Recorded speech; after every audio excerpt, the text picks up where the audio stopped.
وقار افندی کی طبیعت ٹھیک نہیں ہے، ابھی میں نے بھابھی کو فون کیا تو انہوں نے بتایا مجھے۔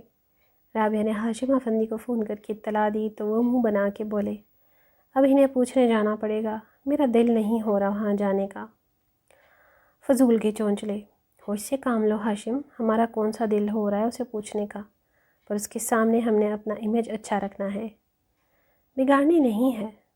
اس سے سمجھ آئی، ہاتھ تو ہمارے پھر بھی کچھ نہیں آنا ہے تو فائدہ بہت گھنا ہے وہ وقار۔ وہ تو ہے، رابعہ نے بھی سر ہلایا، وہاں جا کے اس کی جھوٹی محبتیں دیکھنا مجھے بالکل منظور نہیں ہے۔ اتنی ہی محبت ہے تو اپنی دولت میں سے کچھ حصہ ہی دے دیں، اپنے بہن بھائیوں کو پڑھنا جینا، دولت میں کمی نہیں آ جائے گی۔ ہائے ہائے، تو ہم نے جا کے کون سی اس کو سچی محبت دکھانی ہے، دکھاوا ہی تو کرنا ہے ہم نے بھی۔ آپ احمد کو کہہ دیں وہ چلا جائے گا آپ لوگوں کے ساتھ، پر میں بس کرو ہاشم، میں نے احمد سے بات کر لی ہے، وہ بھی جا رہا ہے اور تم بھی جا رہے ہو۔ زرمینہ کو بھی کہہ دو کہ کل تیاری کر لے، ٹھیک ہے؟ انہوں نے نہ چاہتے ہوئے بھی حامی بھر لی۔ شام میں وہ سب لوگ وقار افندی کے گھر موجود تھے۔ کیا بھائی صاحب آپ اپنی طبیعت کا بالکل دھیان نہیں رکھتے؟ کچھ دن کی چھٹیاں کر لیں آفس سے۔ وہ ہاشم جو کل آنے پہ راضی نہیں ہو رہے تھے، آج ان کے لہجے میں شیرینی گھلی ہوئی تھی۔ ہاں بھائی، کمزور بھی ہو گئے ہیں آپ، سمیہ بولی۔ وقار افندی ہنسے، ارے ٹینشن مت لو تم سب، بس تم لوگوں کو دیکھ لیا میں ٹھیک ہو گیا۔ وہ خوش دلی سے بولے، یہ تو آپ کی محبت ہے بھائی صاحب۔ انم بولیں، اور بھابھی آپ لوگ سنائیں کیسے ہیں آپ سب؟ انم نے عطیہ سے پوچھا۔ الحمدللہ انم، ہم ٹھیک ہیں۔ تم لوگ سناؤ، بڑے دنوں بعد چکر لگا ہے۔ ارے بھابھی، مصروفیات ہی اتنی ہو گئی ہیں زندگی کی کہ وقت نکالنا مشکل ہے۔ انم کی جگہ زرمینہ نے جواب دیا۔ ہاں یہ تو ٹھیک کہہ رہی ہو زرمینہ، تم لوگوں نے ناحق زحمت کی، میں تو بالکل ٹھیک ہوں، اور تم لوگوں کے آنے سے تو اور بہتر محسوس کر رہا ہوں۔ وقار افندی بہت خوش تھے۔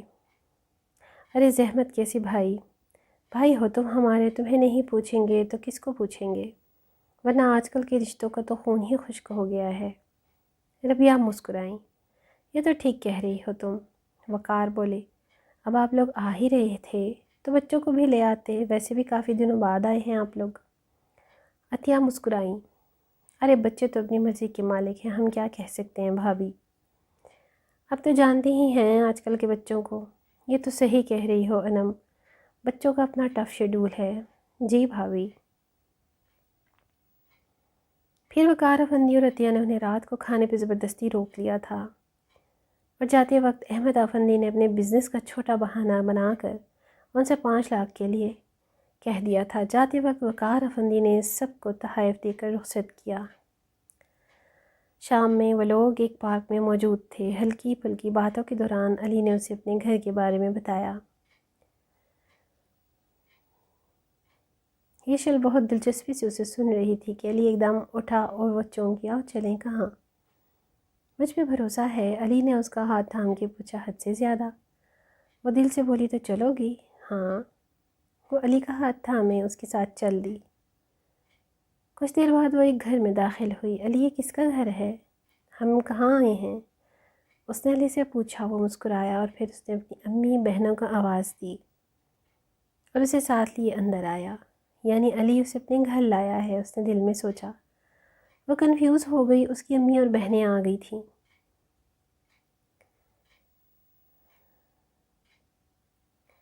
امی دیکھے کون آیا ہے؟ علی نے اپنی امی اور بہنیں جو دیکھا، جو حیرانی سے اسے ایک لڑکی کے ساتھ کھڑا دیکھ رہی تھیں۔ امی، میں نے یشل کے بارے میں آپ کو بتایا تھا نا؟ علی نے کہا تو مسکرائیں۔ ادھر آؤ بیٹی۔ وہ کنفیوز سی آگے بڑھی۔ امی نے اس کا ہاتھ تھاما اور اسے بٹھایا اور خود بھی بیٹھ گئی۔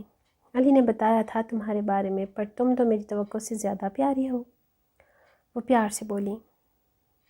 بھائی یہ کون ہے؟ فاطمہ علی کے کان میں بولی۔ تمہاری بھابھی۔ علی مسکرا کے بولا۔ ریلی؟ واؤ! وہ خوش ہو گئی اور اس سے خوش گپیوں میں لگ گئی۔ شہلا بھابھی اور لیلا سے یہ سب ہضم ہی نہیں ہو رہا تھا، وہ غصے سے اندر چلی گئیں۔ کچھ ہی دیر بعد یشل ان سے فری ہو کر بات کرنے لگی تھی، اور علی کی بہنوں اور بھائی حیدر سے اس کی اچھی دوستی ہو گئی تھی۔ دیکھا کہا تھا نا میں نے تم سے کہ علی کے انداز بدلے ہوئے ہیں، دیکھ لیا تم نے، اب بھگتو۔ شہلا بہت غصے میں تھی۔ کہا تھا نا میں نے کوئی وہ ضرور چاند چڑھائے گا، پر تم نے ایک نہیں مانی میری، دیکھ لیا نتیجہ۔ آج وہ ایک لڑکی کو گھر والوں سے ملوا کے بھی لے گیا، اب تمہارے پاس کچھ نہیں بچا سوائے ہاتھ ملنے کے۔ اب چپ کیوں ہو، بولو بھی، شہلا نے غصے میں اس سے کہا۔ کیا کہوں میں آپی، یہ علی تو بہت شاطر نکلا ہے، مجال ہے جو ذرا سی بھی بھنک بھی پڑنے دی ہو، پر میں بھی لیلا ہوں، اتنی آسانی سے تو علی سے دستبردار نہیں ہوں گی۔ اٹھ کے کھڑی ہو، اب کیا کرو گی تم؟ ابھی سوچا نہیں ہے کہ مجھے کیا کرنا ہے، پر دیکھنا آپی، علی صرف اور صرف میرا ہوگا، لو کچھ سوچا ہے نہیں، اور بول ایسی رہی ہو جیسے سب ہمارے ہاتھ میں ہے۔ ہم نے کچھ بھی نہیں کھویا ہے آپی، میں نے کہا ہے نا علی صرف میرا ہے، تو بس آپ مطمئن رہیں۔ لیلا نے کہا تو وہ خاموش ہو گئیں۔ وہ گھر آئی تو بہت خوش تھی۔ گھر میں کوئی تھا نہیں، بابا آفس، ماما بھی باہر گئی ہوئی تھیں اور بہن بھائی ٹیوشن گئے ہوئے تھے۔ وہ سیدھا اپنے کمرے میں آئی، چینج کر کے بیٹھی ہی تھی کہ علی کی کال آ گئی۔ ہائے کیسی ہو؟ اس نے پوچھا تو یشل مسکرائی۔ ابھی تھوڑی دیر پہلے دیکھا تو تھا، کیسی ہوں؟ ہاں دیکھا تو تھا، پر اب بتاؤ آپ کیسی ہو؟ اب بالکل ٹھیک، بہت خوش، بہت بہت، علی آپ کے گھر والے بہت اچھے ہیں۔ وہ خوشی سے بولی، ارے سچ میں؟ مجھے پتا ہوتا کہ تم اتنی خوش ہوگی تو اپنے گھر سے جانے سے نہیں دیتا میں تمہیں۔ وہ شوخی سے بولا تو عجیب ہی، اب ایسی بھی بات نہیں ہے تو پھر کیسی بات ہے؟ اس نے الٹا سوال کیا۔ اف علی ہنسا۔ جی علی کی جان، علی پیار سے بولا۔ توبہ ہے، وہ بولی تو وہ ہنستا چلا گیا۔ علی میرا آپ کے گھر اچانک آنا، آئی مین کہ آپ کی امی کو تو برا لگنا چاہیے تھا نا کہ کسی لڑکی کو آپ ایسے منہ اٹھا کر گھر لے آئے۔ پہلی بات تم کسی سے میری یشل ہو، دوسری بات یہ کہ وہ میرا گھر ہی نہیں تمہارا گھر بھی ہے، اور تیسری اور آخری بات کہ جسے تمہاری ماں تمہاری دوست ہے ویسے ہی میری ماں میری دوست ہے۔ اور میں نے تمہارا بھی تھوڑی امی کو بتایا ہے، امی کو تو تمہارا پچھلے 2 سالوں سے پتہ ہے، جب میں نے تمہیں پہلے پروپوز کیا تھا اسی شام میں امی کو تمہارا بتا دیا تھا، اور آج تمہیں ملوانے لے گیا تھا۔ ایشل کے دل میں علی کی محبت اور بڑھ گئی تھی، کوئی اسے اتنا چاہتا ہے، یہ احساس ہی اس کے لیے بہت خوش کن تھا۔ تھینک یو علی، کس لیے؟ اتنا مان اور اتنی محبت دینے کے لیے۔ تھینک یو تو مجھے تمہارا کرنا چاہیے میری زندگی میں آنے کے لیے، علی نے جب سے کہا۔ وقار بھائی تو بالکل ٹھیک تھے، آپ فالتو ہم سب کو وہاں لے کر گئیں۔ ہاشم تو جب سے آئے تھے تپے ہوئے تھے۔ ارے رشتے نبھانے کے بھی کچھ تقاضے ہوتے ہیں کہ نہیں؟ اگر تم نہ جاتے تو پھر بات بنتی، رابعہ نے سمجھانے والے انداز میں کہا۔ بننے دیتی بات، مجھے کوئی فرق نہیں پڑنا تھا، نہ حق زحمت ہوئی آپ کو بھی اور ہمیں بھی۔ زرمینہ تم ہی سمجھاؤ اسے، ربیہ کا رخ اب زرمینہ کی طرف تھا۔ میں کیا سمجھاؤں آپا، ہاشم بالکل ٹھیک کہہ رہے ہیں، ہم فضول وہاں گئے۔ عطیہ بھابھی نے تو 1-2 بار طنز بھی کر دیا، ہم جو سارے اٹھ کے چلے گئے تھے۔ زرمینہ نے بھی منہ بنایا اور شوہر کی تائید کی، یہ تو بھابھی بالکل ٹھیک کہہ رہی ہیں۔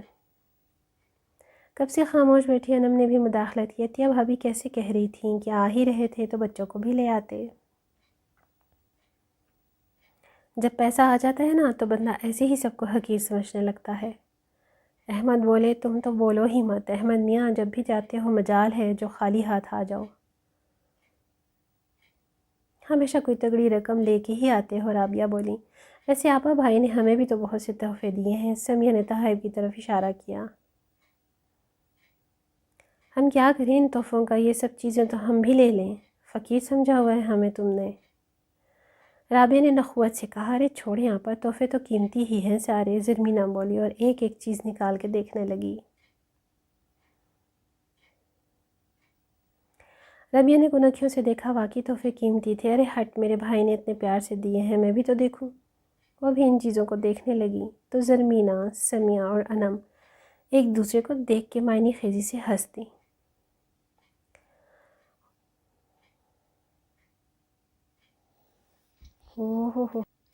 واقعی لالچ بڑی بلا ہے۔ سیکنڈ ایئر بھی ہو چکا تھا، علی نے MBA کے لیے لاہور کی یونیورسٹی میں اپلائی کیا تھا، اور یشل نے کراچی میں ہی ایک یونی میں ایڈمیشن لے لیا تھا۔ اس کا ارادہ لاء کا تھا، حالانکہ اس نے FSc میڈیکل کی تھی۔